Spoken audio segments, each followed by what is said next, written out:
কোথাও গিয়ে শাকিব খানের বরবাদ কিন্তু শুধুমাত্র সাকিবিয়ানসরা কিন্তু দেখছে না। কোথাও গিয়ে সিনেমা প্রেমীরা কিন্তু কোথাও গিয়ে শুধুমাত্র বরবাদকে দেখছে না, দেখছে কারা কারা? সিনেমা প্রেমী সাকিবিয়ানসরা ছাড়াও কিন্তু আরও প্রচুর প্রচুর মানুষ কিন্তু বরবাদ দেখছে এবং কোথাও গিয়ে কিন্তু প্রচণ্ড কিন্তু এনজয় করছে।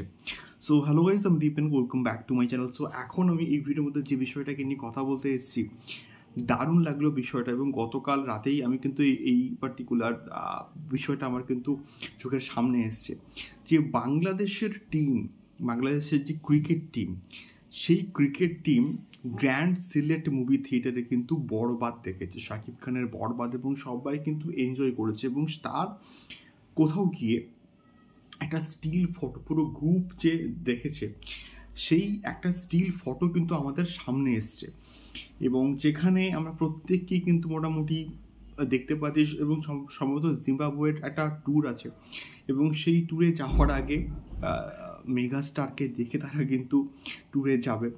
তো এখন যে বিষয়টা সেটা হচ্ছে কি, এটা দারুণ একটা বিষয় যে ক্রিকেট টিম, প্রত্যেকটা টিম মেম্বার যখন দেশীয় মেগাস্টারকে দেখে, সাপোর্ট করে, সেটা কোথাও গিয়ে সিনেমা প্রেমীদের আরও কিন্তু উদ্বুদ্ধ করে যে আরও তোমরা প্রজেক্টটাকে গিয়ে হলে দেখো।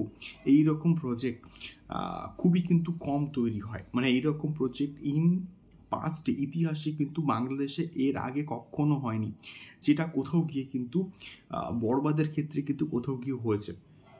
এবং এই বিষয়টা আমার কিন্তু দারুণ লাগলো যে বাংলাদেশের ক্রিকেট টিম, পুরো টিম মেম্বাররা কিন্তু প্রত্যেকে সিনেমা হলে গিয়ে বরবাদ দেখেছে। তো এইভাবে বরবাদ আরও গোটা বিশ্বে কোথাও গিয়ে ছড়িয়ে পড়ুক, আরও বরবাদ একটা ব্যাপক রকমের বক্স অফিস কালেকশনস করুক, এটা আমরা প্রত্যেকে চাই। তো এই বিষয়টাকে নিয়ে তোমাদের কি ফিডব্যাক জানিও কমেন্ট বক্সে কমেন্ট করে। দেখা হচ্ছে পরবর্তী ভিডিওতে। টাটা।